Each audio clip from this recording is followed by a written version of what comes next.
水を注射器で注入してふっくらさせる、焼いた時に水分が抜けすぎないようにふっくらさせるような製法があるんですよ。これが注射針ですごい。シャンガシャンガシャンって。僕らが普段食べてるのはこれ全員これを通過してるやつなの。はい、とっても一般的です。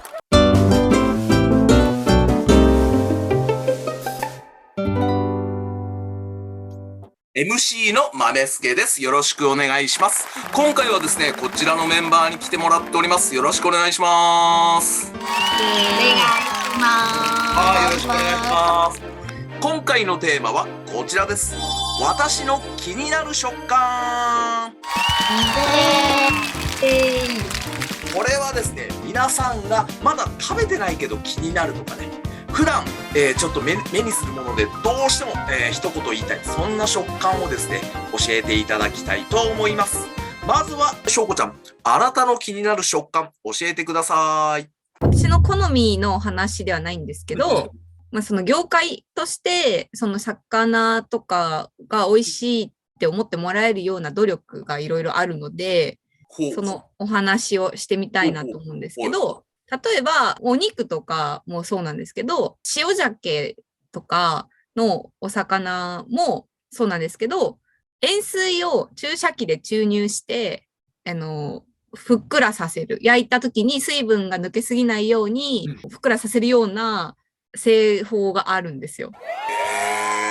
これが注射針で、すごい。こんな感じでこれね、面白くて、作ってるところ面白くて、この注射針からシャワーみたいに塩水がビャーって出てるんですよ。で、ベルトコンベヤーで流れてきた鮭にこうやってはいガシャンガシャンガシャンって。僕らが普段食べてるのはこれ全員これを通過してるやつなの。はい、とっても一般的です。マジで。はい、我々が食べてる塩鮭はもうこれ、はい、ふっくらしてるの美味しいねってのは注射打ってるやつを食ってんだ。そう。昔はどうやってたの？昔は鮭に塩すり込ましてなんかお漬物みたいに積み重ねてちょっと時間を置いて熟成させるみたいな山漬けっていう製法とかがあったりするんですけど、でもそれだと単純にその水分が抜けていくので、鮭から身が硬くなったりして、その現代の人からすると硬い、その塩水注入すると柔らかいから。これだと硬いんだ。硬いんです。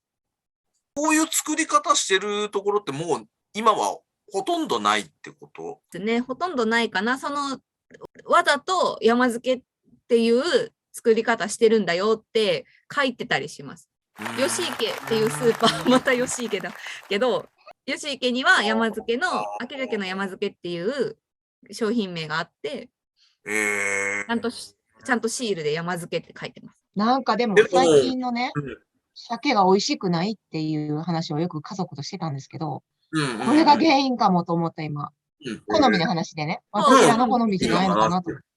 昔の方がなんかすごいしょっぱいイメージはあるけどね。塩水注入するとどこ切っても同じ一定の味なんですよ。だから味に安定感があるし、塩水の濃度も調節できるから、じゃあこれは辛口で作ろうねとか、こっちは甘口で作ろうねとかっていうのが簡単なんですよね。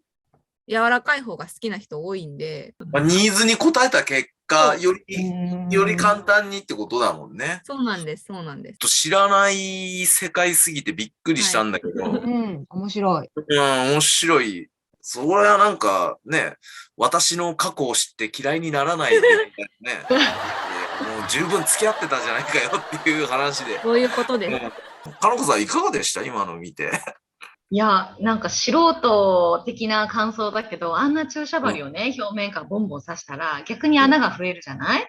で、それで焼いたら水分がバーって余計飛んじゃわないのかなってすごい思った。それでね、肉も同じようにやってるって言ったら、肉だってね、肉汁が出ないために表面を先に焼き付けたりするのに、なんか穴がいっぱいあったら、なんか、汁とか出ちゃうっていうイメージがあるから、魚もそんな風になんないのかなって思った。多少はあります。水が残りすぎて、なんか氷が切ったらめっちゃでかい氷が切り身の中にから出てきたみたいなとか、あることはあるんですけど、それでもその含められる水分は含められてるので、山漬けみたいにカチコチになることはない。なるみたい。あと、なんかエビもね、なんか一加工されてるんでしょ？保水加工っていうのを最近はされてて、エビ加熱したら普通水分抜けてってなんかもしゃもしゃした食感になるじゃないですか。だけどその最近のエビはもしゃもしゃなんか私があれがなんかもしゃもしゃっていうかもさっていうかなんかわかるよ。筋肉質なんか筋肉をブチブチしてるみたいな。今保水剤っていうのを使ってて、どんだけ加熱してもプリプリのままっていう加工をするのが増えて。いやだから分かった。俺が食べてんのはもう加工されてるからプリプリしか知らないからよく分かんないってことなんだよね。エビはプリプリでしょってもう思ってるもんだって。でもむきエビだけでしょ？それはもちろん殻がついてるとできないもんね。殻ついてるとできないですけど、殻をめくるのめんどくさい人いるのでいっぱい。だからみんなもうむきエビ買っちゃう。今はほとんどその pH 調整剤ってやつ使ってて、その全部まで理解できなかったんですけど、肉をアルカリ性にすると水分が閉じ込められるんですって。そのなんか繊維が柔らかくなって含む水分が多くなって、でその加熱してもあんまり水が抜けないっていうのが出てきました。ねえ、じゃあちょっとあゆみさんがもうしょこちゃんの話よりしょこちゃんを見つめる時間になっちゃう。その辺にしときましょう。すいません。ありがとうございます。でもまあ今の健康っていう意味では心配はないじゃない。大丈夫です。そこだけちょっと押さえとけば、はい。あゆみさん、そういうことで。はい。ありがとうございます。はい。では続いてあゆみさん、あなたの気になる食感教えてください。気になる食感いろいろあるんですけれども、それがちゃんと機能するように、切り方とかサイズとかを、揃えて作ります。例えば、長いものを作るんだったら、お野菜もちょっと長細く切るとか、コロッとしたものだったら、中に入れるものもコロッと切るとか、そんな感じ。これだー。わー。こういうちょっと長細いパスタとかだったら、食材も長細いですかね、もう。絡みやすいように。あと、調理時間とかも同じサイズとかになってると揃うので、失敗が少ない。なるほど。また全然食材の切り方変わりましたね。確かに。すごいパスタに。なんていう種類のあれです。僕、名前が出てこないんだけど、やっぱ食べ方が変わってくるんだな。なんですか、いわゆるパスタも種類いっぱいあるじゃないですか。ペンネとか。あれってどういう皆さん工夫の仕方すんのかなと思ったけど、あゆみさんのこの写真見て、こういう使い方するといいんだと思って。食材によってなんかパスタの種類変えていくみたいなのが一つのやり方なんだなと思って。私基本的にパスタってドロドロしたソースがかかってるより、オイルベースが好きなので、そうするとソースで絡められないので、やっぱり具材がこう下にこう落ちちゃう。で、別々になっちゃうことが多くって、だからそうすると同じようなサイズにしたりとか、細めに切ったりするとちゃんと絡んでくれるんで、一緒に食べれる。食感を楽しめる。うわ本当だ。これ両方パスタなんですかね、これ。そうなんですよ。これ右の方が、トルテリーニ？これでもこういう状態で売ってるんですよ。中にリコッタチーズとほうれん草入ってたりとか、いろんなバリエーションで売ってて、もう茹で時間も3分ぐらいで済むんで、もう手っ取り早いご飯に。うん。すごい楽なんですよ。またおしゃれだな綺麗。お花白いの左のはね、業者ニンニク。業者ニンニクが近くの森に行くともうわさわさ生えてて。そう、夏だけ夏っていうか春先かな ?3 月から6月ぐらいにかけて。お花が美味しい。かなこさん、いかがですか、これ。いや、まずお花が美味しいという感覚を味わったことがないし、そのお花が乗ってた平たいパスタ、ラザニアみたいなやつ、あれも見たことない。ねえ。あれね、マッシュルーム。あれマッシュルーム大きくない？パスタ自体は確か普通のスパゲティで、平べったい大きいのはあれ、マッシュルームです。なんていうか忘れたけど。こんな風になってね。ちょっとキノコの、詰め合わせみたいなの売ってるんですよ。そうなんだ。それで、キノコなんだ、それ。これ。なんかエリンギスライスしたような感じなのかな。そうそう、エリンギ。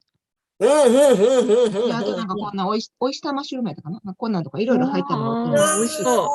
なんかいろいろ詰め合わせ的な感じで売ってる。そうなんです。なるほど、そうか、あれ、そうか、タリアテレみたいな、なんか、麺状のパスタかと思ってたら、そうじゃないんだ。そうなんだ。ね、しょうこちゃん、あゆみさんのパスタどうでした？なんか、ちっちゃい、こういうパスタとか、なんか、蝶々みたいなパスタとか、いろいろあるじゃないですか。正直何のためにあんななんか形でいろいろあるのかなあんまり分かってなかったんですけど、でも、さっき聞いたオイルベースでみたいな話を聞くと、なるほどなと思ったんですけど、とは思ったけど、それだったら、そんなにいっぱい種類なくてもいいんじゃないかとか思ったりして。だよね。ペッテとかじゃあ、せいぜいマカロニでもいいんじゃねえかみたいなさ。かなって。短いのでいいんじゃねえかとかさ。楽しいけど、いろんな形あって、貝とか蝶々とか、可愛いし楽しいけど。その辺どうですか？あゆみ先生、いかがでしょうか？確かにね、貝とか蝶々とかは多分見た目の問題なんかなと思うけども、スパイラルのやつとかはあれは明らかにソースがちゃんと絡まるように。絡めるように。やってるんじゃないかなと。でも確かにね、そんなになくてもええやろっていうね。ちょっとね、今調べたら、コンキリエっていうんですか？コンキリエね。コンキリエ。あれだとでもちょっとスープ系の方がなんか、合うのかなって気もちょっとするんだけどね。隙間にね、貝の隙間になんか入りそうですけどね。ちょっとイタリアン好きの主婦をちょっともう一人集めたら、いや、あれは全部あんのよって、特等のきっとそうでしょうね。ぜひ教えてほしい。理由がね、本当はね。そうなんだ。いや、でも、あみさん、花っぽいやつなんて言うんですか、あれ。トルテリーニ。トルテリーニって言うんですか。ちょっと調べてみよう。贅沢なお皿だな、もう。綺麗。はい、わかりました。ありがとうございます。では続いて、かなこさん、あなたの好きな食感を教えてください。コムヤーンという豚の喉というか首あたりのお肉を焼いた料理があるんですけど、それがすごい好きです。じゅわっとジューシーなんだけど、食感は固めのコリッサクっていう感じで、ちょっと油がサク。でも筋肉質な感じのコリもあって、これですね。ビールが進んでしまう。これうまそうだな。すっごい美味しい。これも普通に屋台とかも気軽に買えるようなやつなんですもんね。屋台ではね、見たことないんですけど、でも、ローカルのレストランで置いてます。なるほど。なんか、あれかな、トントロとかなんかそういう感じにも近いのかな。それよりもっとサクッとしてますね。サクッコリ。美味しそう。ナッツが。そう、特製のちょっとタレがあるんですけど、辛めの。それをつけて食べると、その油っぽさも和らいで、ついついこう、いっちゃう系のお肉です。タイはナッツを上に乗せて食べる食事が多いですね。これはいいですね。もう食べたいもん、今すぐ食べたいもん、俺。食べたい。パクチー乗せて食べたい。合いそうだな。わかりました。はい、ありがとうございます。